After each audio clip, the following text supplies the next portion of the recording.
let's get into the most important benefit of parrying right off the bat, and that is that it cancels out your attacks. And it's the only thing that does it. Dodge does not cancel your attacks. You will not dodge until after you attack. But if you are parrying, you can even cancel like a stomp mid-attack. It doesn't matter. You can parry right out of it. So that's why parry is usually superior to dodge, and not to mention that it has benefits of giving you armor back and just other very important benefits as well. So you're always going to want to... Alright, you can really watch the armor segments, and you will see them refilling from the perfect parries on these large groups of enemies. They really keep you alive during your battles, and your most effective way to using your parries, you're usually getting in between 1 to 2 hits, and then you are parrying. Definitely when you are in these larger groups. When you're on a heavy enemy, obviously you're kind of playing and watching what he is doing more. In these smaller groups, when it's really hectic, you are usually throwing 1 to 2 shots out there, and then you are canceling your third melee with a parry, and you are getting lots of perfect parries this way. And you are constantly always attacking because you're really not stopping your attack.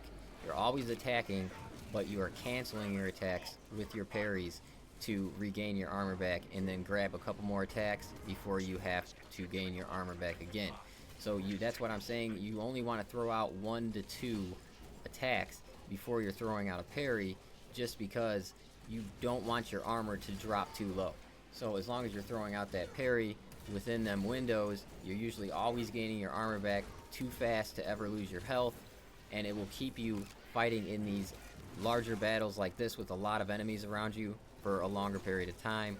And it's just it's very beneficial. It's the best way to use the parry, canceling your attacks with it, really trying to get in that rhythm. And it's easy to get knocked out of it, and that is really when you dive out of there and you kind of get your timing back, and then you get back to work and get back on point. So that's really the most effective way. Let's take a look at a good way to deal with packs of enemies that have heavy enemies in them. Really, your main focus here is going to be wanting to try and keep these heavy enemies in front of you, and still utilizing the smaller enemies to gain your segments of armor back while you're in the fight. So the big difference is when there's heavy enemies around, you're really dodging a lot more too, and you're gonna get hit. It's gonna happen. So you're just trying your best to really watch the heavy enemies and their attacks as much as possible, and not really focusing on the smaller enemies too much. Just when your armor starts getting low, that's when you can really start using the smaller enemies to gain your armor back, as you see right here. As long as you get a couple perfect parries on them, you'll gain all your armor back, and then you can go back to work on the heavy enemies, because they are going to be your main focus for sure.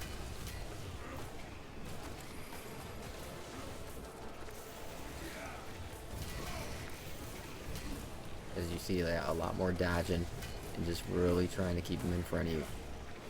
That's the main thing. You're going to want to use your camera. I was trying to be slick here and just do this all with my chainsaw sword, but that did not work out. I had to bust out that melta rifle. And really use your camera a lot. I'm rotating my camera constantly, especially like when you're executing enemies, when you got that vulnerability. Just take advantage of it and move the camera around, look around you. So yeah, that's really how you're going to want to deal with those types. Using your parry correctly is one of the most useful ways to keep yourself alive. Using a fencing weapon to improve your parry window. Remember that your parry is going to cancel out any attack, and you're not going to hit every perfect parry, but you're just trying to hit enough to stay alive and keep your armor up. That is the important thing. And learning attack animations, it just comes over time, so really try to pay attention as much as you can to those as well. And a good way to practice is to just run solo operations on easy and just run through with your melee weapon and just practice parrying that way.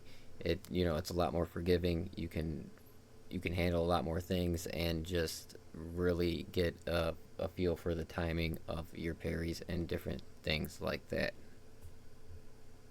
But I found the chainsaw sword and the power fist were the easiest to parry with. I don't know if it's their parry animation. It could be, like I said, it could be in my head. It could be a preference of mine. I like their parry animation better, so I do better with them.